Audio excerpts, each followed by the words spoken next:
Good morning বন্ধুরা, আজ আমি দিনটা শুরু করছি কিছু ফ্রুটস খেয়ে। সকালে দুটো কলা আর আপেল খেয়ে আমি খেয়ে নিচ্ছি রুটি আলু ভাজা।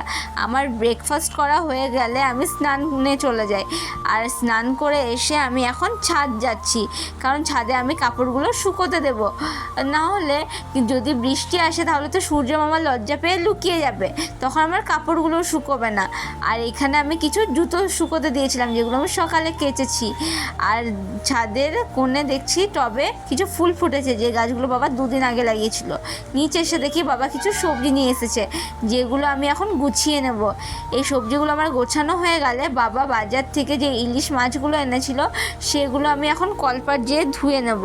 আমার এই মাছগুলো ধোয়া হয়ে গেলে মা মাছগুলো রান্না করে ফেলে। তারপর মা ভাত, পেঁপে, আলু, ডালের এখানে তরকারি করছে, আর বড়া ভেজেছিল, যেটা আমি ভিডিও করতে ভুলে গেছিলাম। আর মায়ের রান্না হয়ে গেলে আমি সর্ষে ইলিশ দিয়ে ভাত খেয়ে নিই, কারণ আমার খুবই প্রিয়। কাম কাম আমি কাম কাম বললাম, তাও এলো না গাই। দেখছো কত অসভ্য বেড়ালটা, আমার কথাও শোনে না। বিকেলে হয়েছিল আমাদের তালের লুচি, যেটা আমি একদমই পছন্দ করি না, তাও আমি এখানে বেলে দিচ্ছি আর মা ছেঁকে নিচ্ছে। আর হয়েছিল পায়েস।